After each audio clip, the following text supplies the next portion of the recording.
Hey family, welcome back to my desk. Dr. Dandridge here. This news story just came across my desk, and I think that is something worth having the conversation about. So let's watch a little bit of it together, and then we're going to come back and talk. All right, let's go.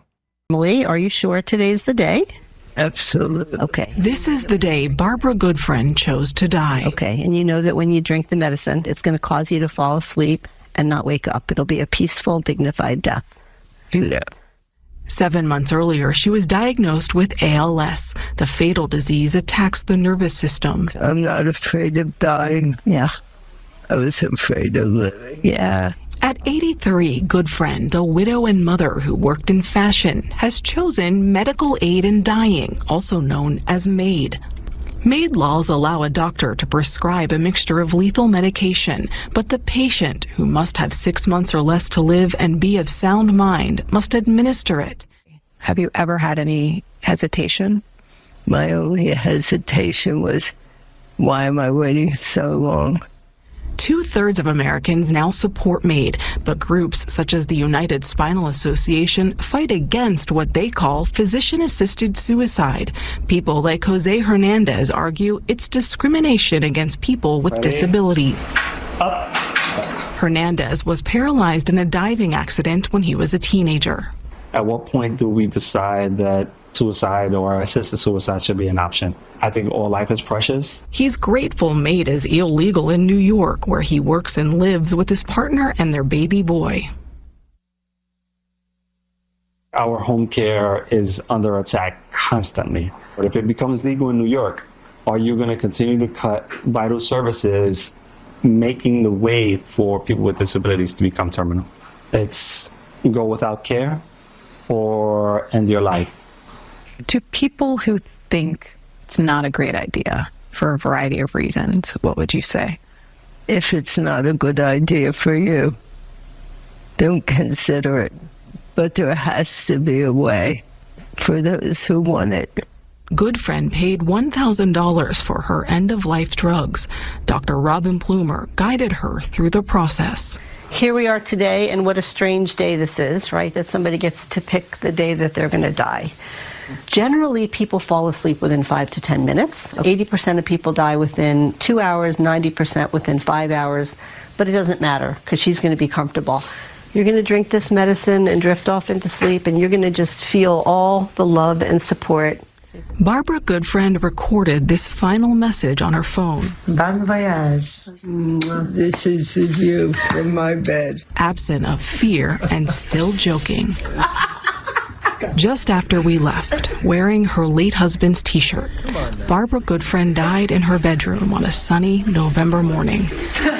For Eye on America, I'm Nikki Batiste in Voorhees, New Jersey.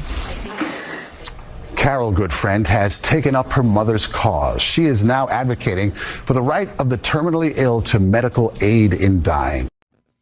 All right, family, today's conversation is not for the faint of heart, but it is for the seeker, the mourner, the thinker, as well as the believer.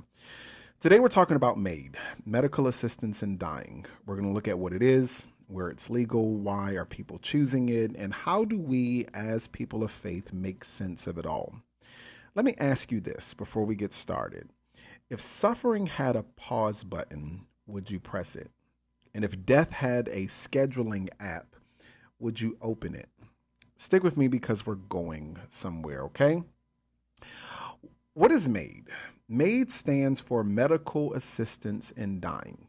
In simple terms, it's when a person chooses to end their life through the assistance of a medical professional, either by having medication administered to them or by taking it themselves with the intention of ending suffering. Again, there are two main types. The first one is clinician-administered death, where a doctor or a nurse practitioner gives the medication.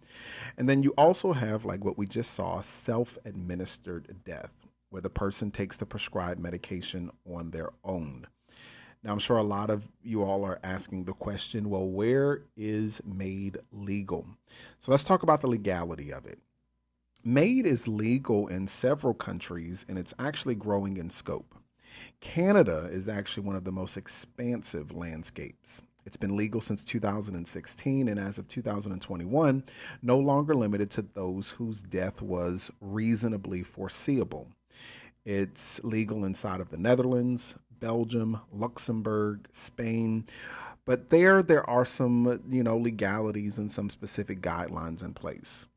Here inside the United States, as of today, inside of 2025, Oregon, Washington, California, Colorado, Hawaii, Vermont, Maine, New Jersey, New Mexico, and Washington, D.C., it's legal, but under some strict conditions that relate to things like terminal illness as well as mental capacity. In Canada, over 13,200 people received MAiD in 2022, accounting for 4.1% of all deaths in the country that year. That's more than double what it was just 5 years ago. Now, the process of MAiD is kind of interesting because the MAiD process typically includes 1, a formal request in writing, 2, multiple assessments by healthcare professionals, 3, confirmation of mental competence, 4, a waiting period, which may be waived under certain conditions, and then 5, the option to withdraw consent at any time. Now, here's where it gets more complex. In some regions, patients with mental illness alone may be eligible. That's right. Depression, anxiety, PTSD. And that brings me to a question that I believe we should all think about. Is this relief or is this escape? Are we ending life to relieve pain or escaping life because we don't know how to live through pain? And what happens when that pain is not just physical, but it's also emotional? I want to go a little bit deeper because MAiD is not just a medical decision. It's a spiritual one. It raises core questions like who has the right to determine when life ends? Is suffering redemptive? And also, what does the scripture say? Well, I'm glad you asked. Let's go to the word. Ecclesiastes, the 3rd chapter, verses 1 and 2 says, "To everything there is a season, a time to be born and a time to die." But it doesn't say we choose that time. The book of Psalms, the 139th chapter and the 16th verse says, "All the days ordained for me were written in your book before one of them came to be." And then there's also the story of Job, the man who begged for death inside of his suffering.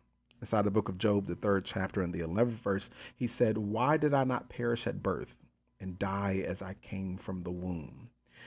But what's interesting inside of this story is that God didn't answer Job's pain with death. He answered it with presence, a whirlwind, a voice, a reminder of divine perspective. Now hear me. This isn't about condemnation. This is about conversation. Because we all wrestle with pain. But does ending life end the pain? Or does it only transfer the pain to those left behind? If you're listening and someone you love has chose MAiD, you may carry guilt. You also may carry some questions. But I also want you to know this, that Romans 8 verses 38 and 39 assures us that neither death nor life nor anything else in all creation can separate us from the love of God. Not even a decision made in despair. God's grace is deeper than our final breaths. I want to hear from you. Would you want the option of MAiD if you were terminally ill? Do you believe God allows suffering for a reason, or should we end it when we can? Put it inside of the comments. How do you define a good death? And what does God's definition look like? Listen, Jesus faced death with a prayer. Inside of Luke, the 22nd chapter and the 42nd verse, he said, "If it be your will, take this cup from me." But then he also added, "Yet not my will, but yours be done." Even Jesus wrestled with the timing of his suffering, but he trusted that purpose was found in the pain, not despite it. Here's what I want to leave you with. Every ending we write for ourselves bypasses the one God is still writing through us. Don't silence your suffering. Speak to it.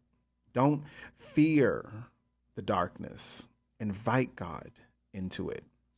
And don't walk through these questions alone. Thank you for joining me at my desk. I'm Dr. Dandridge. Listen, thank you for wrestling with me today inside of this truth. If this stirred something inside of you, do me a favor, share this with someone. And I want you to remember that grace lives in the questions, not just the answers. Until next time, I want you to keep seeking, keep trusting, and keep walking by faith.